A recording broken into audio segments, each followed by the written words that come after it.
The Good Morning Britain sofa had seen thousands of guests over the years. Politicians defending scandals, celebrities weathering controversies. This morning, something felt different before a single question was even asked. Prince Harry sat between Susanna Reid and Ed Balls, and the studio atmosphere carried a tension the production team hadn't anticipated. Susanna had her notes ready. Harry had that particular stiffness of someone bracing for confrontation before any had actually occurred. Then Susanna asked why he'd actually come back to Britain.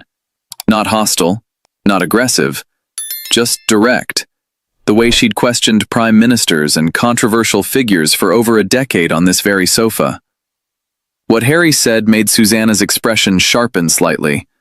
What Susanna said next, calm, measured, devastatingly precise, would dominate British breakfast television conversation for days, because Susanna Reid had spent years learning exactly how to extract truth from people determined to avoid it.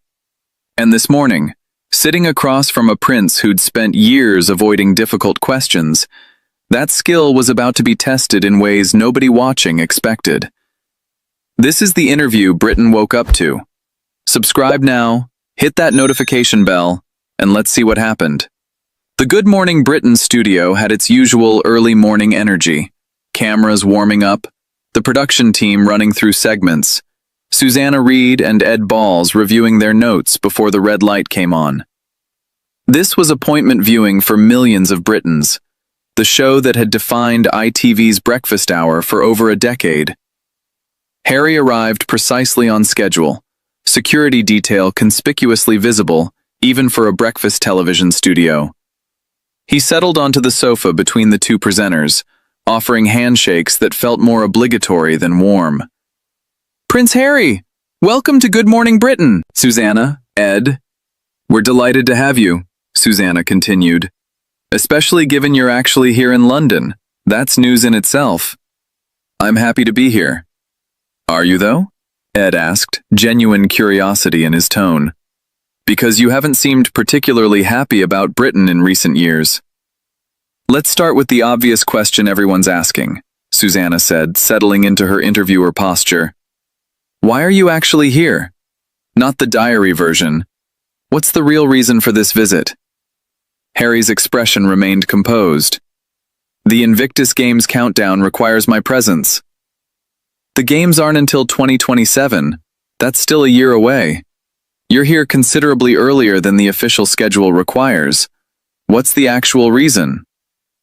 "There are various engagements throughout my time here." "Various engagements you're not specifying? That's rather vague for someone who's usually quite detailed about his humanitarian schedule. Is there something else bringing you back?" "I don't discuss my private itinerary." "Private itinerary on a public visit that's being extensively documented? That seems contradictory. What exactly requires privacy about scheduling?" "You're staying at a royal residence this time," Susanna continued. "That's significant. You've never accepted that invitation before. What changed?" "The family made the offer and we accepted." "They've apparently made this offer before, according to reporting. Why accept now specifically? What's different about this moment?" Harry shifted slightly. "Circumstances evolved appropriately." "Evolved how?" "You told the BBC last year you couldn't see bringing your family back given security concerns. Now you're staying in royal accommodation with full security. That's quite an evolution in a relatively short time." "Security arrangements were properly addressed." "By whom? The same institution you've criticized extensively? The same family you've accused of various failures? That security is suddenly adequate?"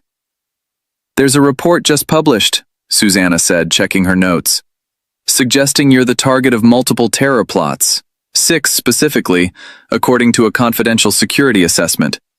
Does that concern you about this visit?" Harry's composure flickered. "Security is always a consideration." "Always a consideration? Yet you're staying in less secure private accommodation part of the time, despite these specific threats. That seems like a significant risk given what's been reported." "I trust the arrangements that have been made." "Do you?" Because your own security team apparently pushed for a full risk management board review before this trip, and it's unclear whether that actually happened. Are you confident in your safety here? Ed interjected gently. Perhaps we should move to lighter topics. These are legitimate safety questions, Susanna said. If there are genuine threats, the public deserves to understand how they're being managed. Your father, Susanna said, shifting focus. King Charles. You're actually in the country now, staying in royal accommodation. Have you spent meaningful time with him? We've had appropriate interactions. Appropriate interactions? That's rather clinical language for describing time with your own father, especially given his health history. Can you be more specific? I won't detail private family time. You've detailed extensively private family matters in books, documentaries, interviews. Why is specific information about seeing your father suddenly off limits? Some things remain private regardless of previous disclosures. Selective privacy, then. You share what serves your narrative and protect what might complicate it. That's not really privacy, that's strategic management. Let me ask about your children, Susanna continued. Archie and Lilibet are here, but reports suggest they won't be attending any public events. Why the continued secrecy around them specifically? We protect our children from unnecessary exposure. Unnecessary exposure to what? They're in Britain, staying at a royal residence, part of a significant family visit. Surely some public acknowledgement would be appropriate given the historical significance. Their childhood shouldn't be a public spectacle. Yet you've included them in Netflix documentaries, in various interviews, in your book. The spectacle exists, you've simply controlled its presentation. Isn't that just curation rather than actual protection? Harry's jaw tightened visibly. You're mischaracterizing our approach to parenting. I'm asking you to explain the apparent contradiction. That's not mischaracterization, that's basic interview practice. There's also this soyad, this surname question, Susanna said, pronouncing it carefully. Reports suggesting you're considering changing your children's surname to Spencer, your mother's maiden name, due to passport processing delays. Is that accurate? Harry's expression shifted to something more guarded. Administrative matters are being handled appropriately. That's not actually answering whether you're considering the name change. Are you frustrated with how the palace has handled your children's documentation? There have been delays that required creative solutions. Creative solutions like abandoning the Sussex name entirely? That would be a significant statement about your relationship with the institution. Is that genuinely being considered? I won't comment on speculation. It's not entirely speculation if multiple sources are reporting consistent information. Either confirm or deny. Is the surname change being considered? Harry remained silent, his expression hardening. The divorce rumors, Susanna pressed forward. They've been persistent for months now. What's your response to these ongoing reports about your marriage? Tabloid fabrication with no substance. Fabrication that required formal denial from your representatives. Most stable marriages don't generate this level of sustained speculation without some underlying tension. What's actually happening? Our marriage remains solid. Then why the continuous need for correction? Simple denials usually suffice once. This has required repeated addressing over an extended period. Media persistence doesn't indicate truth. Media persistence often indicates newsworthiness, which sometimes correlates with accuracy. I'm not claiming certainty either way. I'm asking for genuine clarity, which you're not providing. Ed tried to lighten the mood. Perhaps we could discuss something less contentious. Your work with Invictus has been genuinely impressive. I appreciate that, Ed, Harry said, visibly relieved by the shift. But Susanna wasn't finished. We can return to Invictus, certainly. But first, I want to understand something. You've criticized British media extensively. You've criticized the royal institution extensively. You've criticized aspects of British culture and society.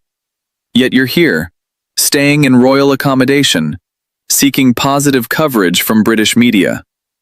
How do you reconcile that? I've never criticized Britain itself. You've criticized virtually every British institution associated with your upbringing. The monarchy, the press, aspects of governmental security decisions.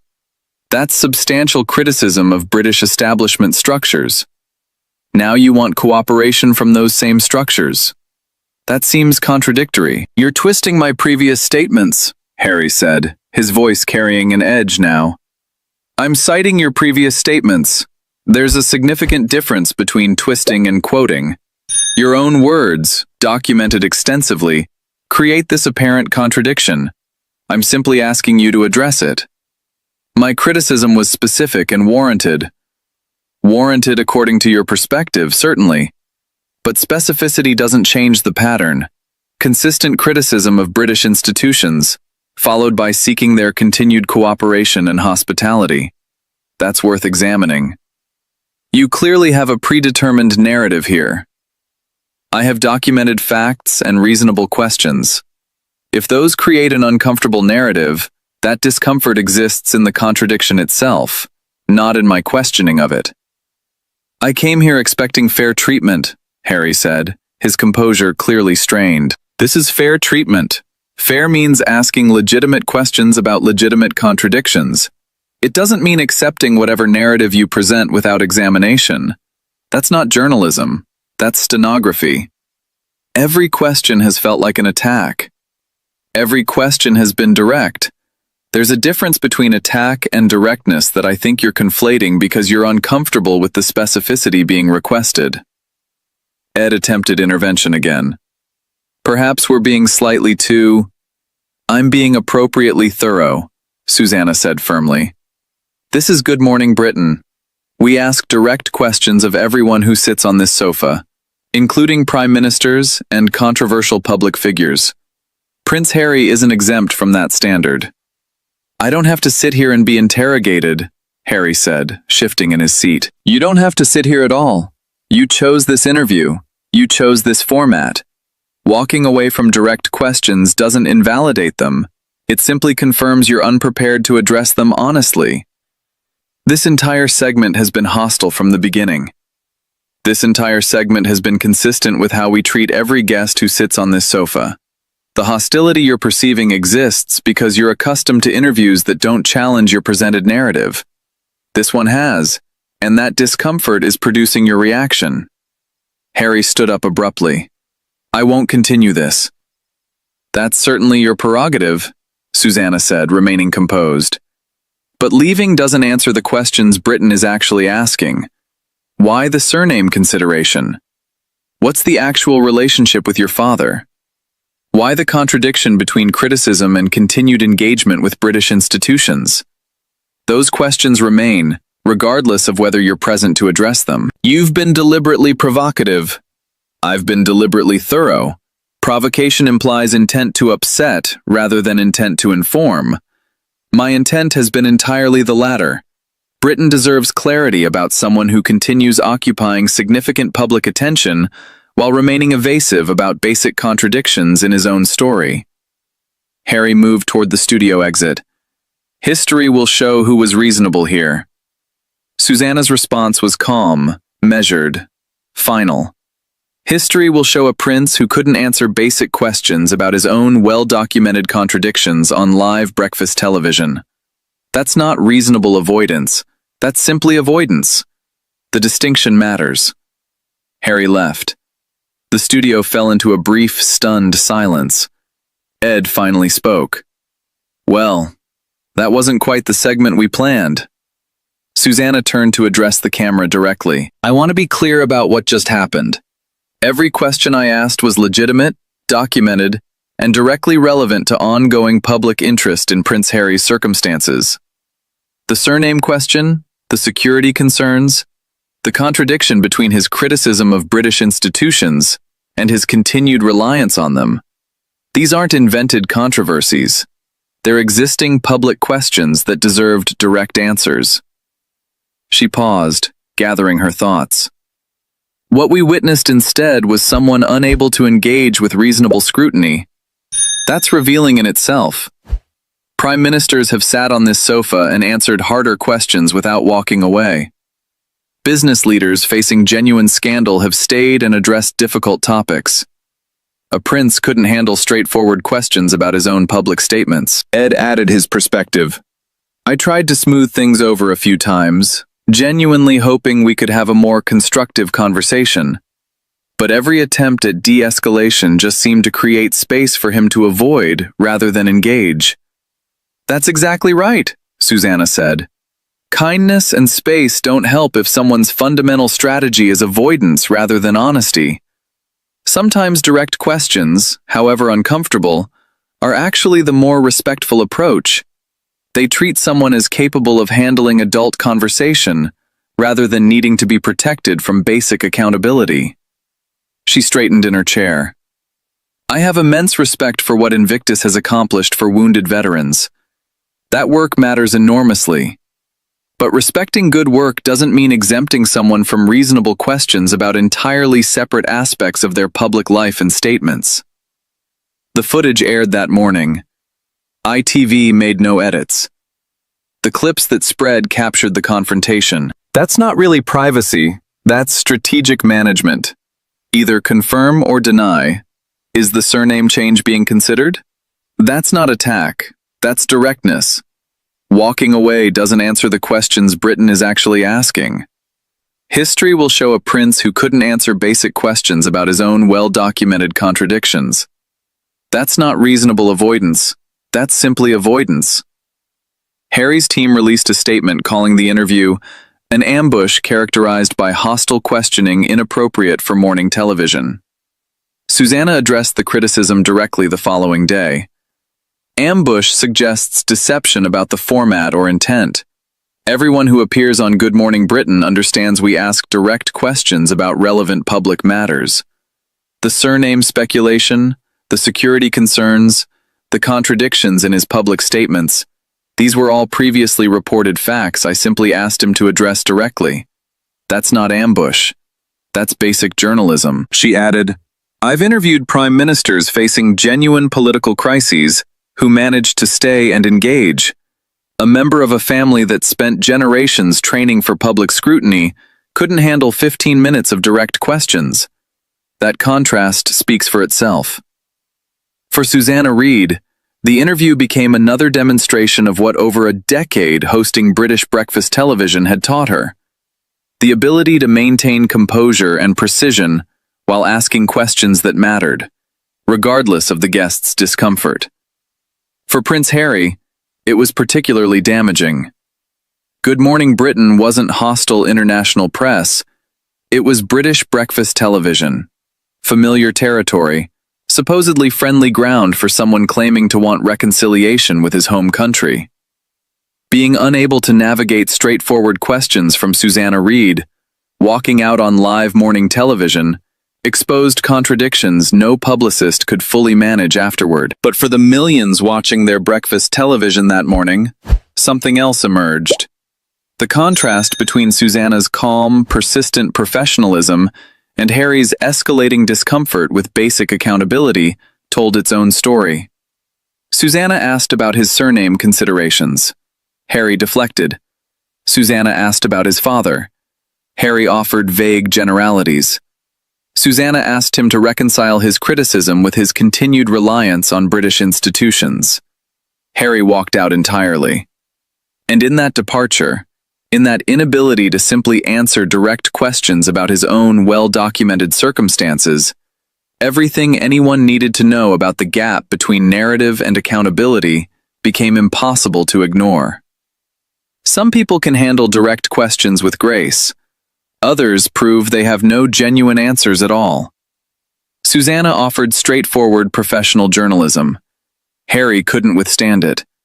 British breakfast television had asked the questions Britain actually wanted answered. Harry chose departure over honesty. That's the whole story.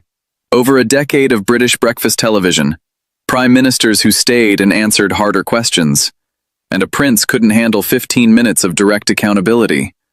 What does that tell you about the difference between narrative and truth? If you want more content that recognizes when directness reveals what deflection couldn't, subscribe, turn on notifications, drop a like, share this with someone. They need to see what happens when basic questions become unbearable. More directness, more clarity, more of what a decade of breakfast television teaches you about separating narrative from truth. Stay with us.